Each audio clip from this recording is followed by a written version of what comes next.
Hello everyone, welcome to my channel. और इस video में हम लोग बात करने जा रहे हैं उन फैक्टर्स के बारे में जो सॉइल के फॉर्मेशन में बहुत बड़ी भूमिका अदा करते हैं। मतलब कि मृदा निर्माण से जुड़े हुए कारकों के बारे में। मैंने पिछले वीडियो में आपको बताया था कि मृदा निर्माण एक बहुत लंबी प्रक्रिया है। मतलब 1 सेंटीमीटर मोटी सॉइल की लेयर को बनने में लगभग 100 साल का समय लग जाता है। तो इस तरह से मृदा के बनने में बहुत सारे फैक्टर्स अलग-अलग हैं जो काम करते हैं। तो इस वीडियो में हम उन्हीं फैक्टर्स को देखेंगे, लेकिन उसके पहले मैं एक बार आपको और बता देता हूं कि मृदा है क्या। तो सॉइल चट्टानों के टूटे हुए बहुत छोटे-छोटे टुकड़े हैं जिनमें बहुत सारे मिनरल्स घुले हुए होते हैं और वही मिनरल्स सपोर्ट करते हैं प्लांट्स की ग्रोथ को। तो ये सॉइल होती है। अब इस सॉइल के निर्माण में कौन-कौन से फैक्टर काम करते हैं वो सामने स्क्रीन पर लिखे हुए हैं। आप उनको देख सकते हैं और मैं उनको आपको समझा भी रहा हूँ। ओके, तो सबसे पहला जो सबसे इम्पोर्टेंट फैक्टर है वो है क्लाइमेट। मतलब जलवायु। जलवायु बहुत महत्वपूर्ण भूमिका निभाती है मृदा निर्माण में। फिर दूसरा जो फैक्टर है वो है बायोटिक फैक्टर या जैविक तत्व। तीसरा जो फैक्टर है वो है रिलीफ स्ट्रक्चर या उच्चावच। जो चौथा फैक्टर है दैट इज बेसिक रॉक्स या पेरेंट रॉक्स, जिसको हिंदी में बोलते हैं मूल शैल। और जो अंतिम फैक्टर है वो है टाइम। तो टाइम भी बहुत बड़ा फैक्टर है सॉइल फॉर्मेशन में। अब थोड़ा सा इसको डिटेल में देख लेते हैं। मित्रों, इसमें ऊपर वाले जो दो फैक्टर हैं मतलब क्लाइमेट और बायोटिक फैक्टर, ये एक्टिव फैक्टर्स कहे जाते हैं सॉइल फॉर्मेशन में। मतलब कि सक्रिय कारक हैं ये मृदा के निर्माण में। और जो नीचे वाले फैक्टर्स हैं रिलीफ स्ट्रक्चर, बेसिक रॉक्स और टाइम, इनको बोला जाता है पैसिव फैक्टर्स। मतलब कि ये भूमिका तो निभाते हैं लेकिन उतनी महत्वपूर्ण भूमिका नहीं निभाते हैं। जो सबसे महत्वपूर्ण भूमिका मृदा निर्माण में निभाते हैं वो निभाते हैं क्लाइमेट और बायोटिक फैक्टर्स। तो जब मैं क्लाइमेट बोल रहा हूं तो क्लाइमेट का कौन सा पार्ट या मतलब क्लाइमेट में क्या है जो सॉइल के फॉर्मेशन में बहुत बड़ी भूमिका निभा रहा है। तो मित्रों, क्लाइमेट में जैसे आपका टेम्परेचर हो गया, रेनफॉल हो गया, ये सारी जो चीजें हैं ये हमेशा सॉइल के फॉर्मेशन में बहुत बड़ा रोल प्ले करती हैं। अब टेम्परेचर रेनफॉल कैसे रोल प्ले करता है, आपने पढ़ा होगा प्रोसेस ऑफ वेदरिंग या और प्रोसेस ऑफ इरोजन। मतलब जो क्षरण होता है, जो चट्टानें टूटती हैं, तो ये जो चट्टानें, कोई भी पेरेंट रॉक जो होती है या कोई जो पहले की मूल चट्टानें होती हैं, कोई पहाड़ होता है, ये क्या होता है सूर्य की गर्मी के कारण से या तापमान के घटने बढ़ने के कारण से टूटता है और टूट टूट करके चट्टानें आकर के नीचे गिरती हैं और धीरे धीरे समय के साथ ये डिसइंटीग्रेट होती हैं और टूटती जाती हैं। इनका साइज और छोटा होता जाता है और धीरे धीरे जब इनका साइज बहुत छोटा होता जाता है तो फिर ये क्या होता है मिट्टी में कन्वर्ट हो जाती हैं। अब एक तो ये टूट करके गिरती हैं, दूसरा अगर ये टूट करके बीच में अटकी हुई हैं तो बहुत सारी नदियां निकलती हैं, रिवर्स, या बारिश होती है, लैंडस्लाइड होता है। तो इन सारी रॉक्स को लेकर के, टूटे हुए वेदर्ड रॉक मटेरियल को लेकर के नीचे आ जाती हैं नदियां वगैरह या बारिश का पानी। और धीरे धीरे इनका साइज और रिड्यूस होता है और लास्ट में वो सॉइल में बन जाती हैं, फाइनली डिवाइडेड रॉक मटेरियल में कन्वर्ट हो जाती हैं जिससे सॉइल बनती है। तो ये जो टेम्परेचर है, ये जो रेनफॉल है, ये बहुत बड़ा रोल प्ले करते हैं सॉइल फॉर्मेशन में। तो क्लाइमेट जो है वो बहुत ही इंपॉर्टेंट फैक्टर है। दोस्तों, अगर किसी क्षेत्र में अलग अलग रॉक्स हों लेकिन फिर भी वहां की क्लाइमेटिक कंडीशंस सिमिलर हों तो वहां की जो सॉइल बनेगी वो एक तरीके की सॉइल बनेगी। जिसको मैं आपको एक उदाहरण के द्वारा समझाऊं तो आप देखेंगे राजस्थान का जो रीजन है थार डेजर्ट का, वहां पर अलग अलग जगह पर अलग अलग तरीके की रॉक्स हैं, बट क्लाइमेटिक कंडीशंस कैसी हैं, वहां की जलवायु दशाएं एक तरीके की हैं, हाई टेम्परेचर कंडीशन और डेजर्ट की कंडीशन है। तो इस तरीके से वहां हर जगह रॉक्स अलग होने के बावजूद भी जो है वो सॉइल का फॉर्मेशन एक ही हुआ है। एक तरह की क्लाइमेटिक कंडीशन में डेजर्टेड सॉइल या मरुस्थलीय मृदा का निर्माण हुआ है पूरे राजस्थान में, बेसिकली वेस्टर्न साइड में। तो अभी आप समझ सकते हैं कि जो क्लाइमेट है वो कितना बड़ा एक्टिव फैक्टर है, कितना एक्टिव फैक्टर है सॉइल के फॉर्मेशन में। अब एक चीज और जो महत्वपूर्ण है, सोचिए किसी रीजन में जहां एक तरीके की रॉक्स हैं लेकिन अलग अलग क्लाइमेटिक कंडीशंस हैं, वहां पर सॉइल का फॉर्मेशन कैसा होगा। तो ये ध्यान देने वाली बात है, आपको इसमें समझना पड़ेगा।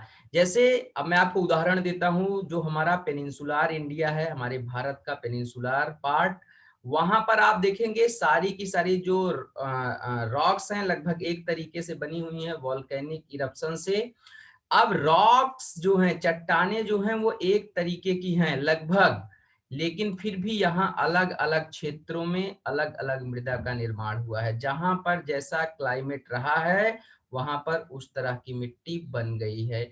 इधर ह्यूमिड रीजन्स में आप देखेंगे कि यहाँ पर ब्लैक सॉइल का फॉर्मेशन हुआ है, काली मृदा बनी है। वहीं पर इधर के साइड में, तो ईस्टर्न साइड के जो रीजन हैं ये रेड सॉइल के रीजन हैं, लेकिन इन्हीं में बीच बीच में जहां पर बारिश ज्यादा हुई है उन जगहों पर आप देखेंगे कि लेटेराइट सॉइल का फॉर्मेशन हुआ है। जैसे उड़ीसा में इधर लेटेराइट सॉइल का फॉर्मेशन हुआ है। उसके साथ साथ जो है ये वेस्टर्न घाट जो माउंटेन्स हैं जहां पर बारिश ज्यादा होती है, वहां पर भी लेटेराइट सॉइल का फॉर्मेशन हुआ है। तो रॉक्स पूरे पेनिनसुलार इंडिया में इग्नियस हैं, आग्नेय चट्टाने हैं, लेकिन जहां पर क्लाइमेटिक कंडीशन चेंज हो गई हैं वहां पर अलग अलग तरीके की सॉइल का फॉर्मेशन हो गया है। तो क्लाइमेट बहुत बड़ा रोल प्ले करता है सॉइल फॉर्मेशन में। अब जो दूसरा फैक्टर मैंने बताया वो है बायोटिक फैक्टर, या जिन्हें आप कह सकते हैं जैविक तत्व। तो इसमें क्या आते हैं, इसमें आ जाती है वेजिटेशन कवर और माइक्रो ऑर्गेनिजम्स। जैसे जहां पर किसी भी जगह पर जहां पर ज्यादा पेड़ पौधे होते हैं, पत्तियां टूट करके गिरती हैं, सड़ती हैं, वहां पर हमेशा सॉइल कैसी हो जाती है, एसिडिक सॉइल हो जाती है, अम्लीय मृदा हो जाती है। लेकिन जहां पर पेड़ पौधे ज्यादा नहीं होते हैं, उनकी कमी होती है, माइक्रो ऑर्गेनिजम्स उतने ज्यादा सॉइल में नहीं होते हैं, वहां पर कैसी हो जाती है, बेसिक सॉइल हो जाती है। तो सॉइल के नेचर को ये बायोटिक फैक्टर बहुत डिटरमाइन करते हैं, निर्धारित करते हैं, और हमेशा बहुत बड़ा रोल प्ले करते हैं, क्योंकि ये बायोटिक फैक्टर्स हमेशा सॉइल को ह्यूमस प्रोवाइड करवाते हैं, जैविक तत्व प्रोवाइड करवाते हैं। अब आते हैं पैसिव फैक्टर्स पे। तो पैसिव फैक्टर में जो सबसे पहला फैक्टर है वो है रिलीफ स्ट्रक्चर या उच्चावच। उच्चावच का मतलब ये है कि जो सतह है जहां पर मिट्टी निर्माण होना है वो कैसी है, समतल सतह है या उबड़ खाबड़ ऊंची नीची सतह है। तो ये भी मिट्टी के निर्माण में बहुत बड़ा रोल प्ले करता है। कैसे रोल प्ले करता है, अब सॉइल जो होगी वो जहां की रॉक है वहीं पर बनेगी जो टूट रही हैं, या दूसरी जगह बनेगी। मतलब जो मिट्टी है वो जोनल होगी या एजोनल होगी, ये निर्धारित करता है रिलीफ स्ट्रक्चर। मिट्टी की जो लेयर होगी, परत होगी, वो पतली होगी, मोटी होगी, कैसी होगी, ये निर्धारित करते हैं कौन से, रिलीफ स्ट्रक्चर निर्धारित करते हैं। मतलब कि जैसे अगर कहीं पर भी जगह उबड़ खाबड़ है या ऊंची जगह है, तो यहाँ से जब भी रॉक्स टूटेंगी, रॉक्स के टूटने से ही मिट्टी बन रही है, तो जब भी रॉक्स टूटेंगी ऊंची जगह से, तो टूट करके ये आकर के नीचे गिरेंगी और नदियों के साथ, पानी के साथ बह करके कहीं और मृदा का निर्माण करेंगी। तो इस तरह से ये जब दूसरी जगह निर्माण कर रही हैं, तो रॉक मटेरियल दूसरी जगह का है, मिट्टी का निर्माण दूसरी जगह हो रहा है, तो ये मिट्टी कैसी हो जाएगी, एजोनल सॉइल हो जाएगी। ये दूसरे जोन से आकर के मिट्टी का निर्माण कहीं और हो रहा है, चट्टाने कहीं और की हैं। तो इस तरह से रिलीफ स्ट्रक्चर बहुत बड़ा रोल प्ले करता है। अगर वहीं पर ये समतल सतह पर कुछ चट्टाने हैं, जैसे ये यहीं पर टूट करके और यहीं पर ही टूट करके यहीं पर गिर जाएं, और यहीं पर गिर करके धीरे धीरे और छोटी छोटी हो जाएं, सूक्ष्म कण में परिवर्तित हो जाएं और मिट्टी का निर्माण कर लें, तो ये आपकी कैसी मिट्टी हो जाएगी, ये हो जाएगी जोनल सॉइल। मतलब जहां की रॉक्स हैं वहीं पर सॉइल का फॉर्मेशन हो रहा है। तो हो सकता है कि इसका जो सॉइल का प्रोफाइल रहे, या आप ये कह सकते हैं जो लेयर रहे वो मोटी रहे और इसकी लेयर पतली हो जाएगी। तो ये जो रिलीफ स्ट्रक्चर है, मतलब जगह का ऊंचा नीचा होना, ऊबड़ खाबड़ होना या समतल होना, ये भी बहुत बड़ा रोल प्ले करता है सॉइल फॉर्मेशन में। नेक्स्ट पॉइंट है बेसिक रॉक्स या मूल चट्टाने। तो भैया ये तो है ही, मूल चट्टान जिस तरह की होगी उसी तरीके की मिट्टी बनेगी, कहीं ना कहीं वो मिट्टी के निर्माण में रोल प्ले करती है।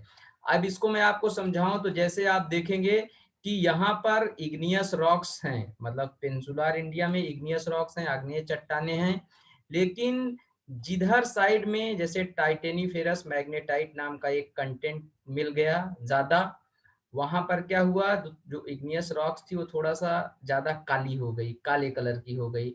तो काले कलर की जब रॉक्स टूटी, बेसिक रॉक्स, तो वहां पर काली मिट्टी का निर्माण हो गया।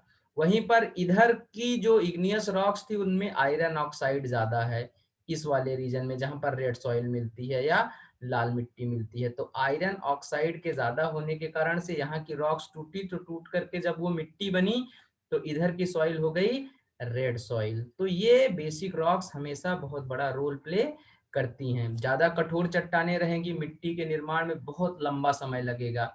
नॉर्मल रहेंगी चट्टाने, मतलब सेडिमेंट्री रहेंगी रॉक्स जो है, तो वो बहुत जल्दी से मिट्टी का निर्माण कर देंगी, बहुत जल्दी से टूट फाट करके अपना मिट्टी बना देंगी। तो इस तरह से बेसिक रॉक्स का ये रोल है। और जो लास्ट फैक्टर है वो है टाइम, मतलब टाइम तो लेगा ही भाई, जाहिर सी बात है, टाइम तो लगता ही है। अब ये चट्टाने, सपोज आप सोचिए कि ये इंडिया का पेनिनसुलर इंडिया जो है वो प्री कैम्ब्रियन इरा में फॉर्म हुआ था, जब कोई आदमी जिंदा ही नहीं रहता था धरती पर, भाई कोई कुछ था ही नहीं, मतलब आई मीन टू से कि कुछ भी था नहीं, लिविंग बीइंग का एग्जिस्टेंस नहीं था। तो जब इसका फॉर्मेशन हुआ तो फॉर्मेशन के बाद धीरे धीरे धीरे धीरे टाइम के साथ रॉक्स क्या हो गई, छोटी होती गई, इरोजन का प्रोसेस, वेदरिंग का प्रोसेस चला, और जो भी पहाड़ वगैरह थे, प्लेट्यू वगैरह थे, इसकी हाइट धीरे धीरे क्या हुई, डिक्रीज हुई। और डिक्रीज होने के बाद धीरे धीरे ये बड़े बड़े मटेरियल छोटे छोटे दानों में टूटते गए, और टूट टूट टूट टूट करके सॉइल का फॉर्मेशन हो गया। So it is a, soil formation is a time taking process, समय लगता है। तो ये सारे फैक्टर थे जो कि सॉइल के फॉर्मेशन में इंपॉर्टेंट रोल प्ले करते हैं। आपसे कभी भी क्वेश्चन पूछा जा सकता है मेंस में कि what are the factors of soil formation, तो आप इसका जवाब आसानी से दे सकते हैं अगर आपने मेरा ये वीडियो देखा है।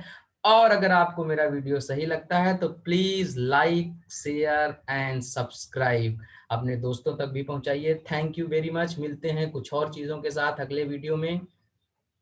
बने रहिए मेरे चैनल अविरल धारा के साथ।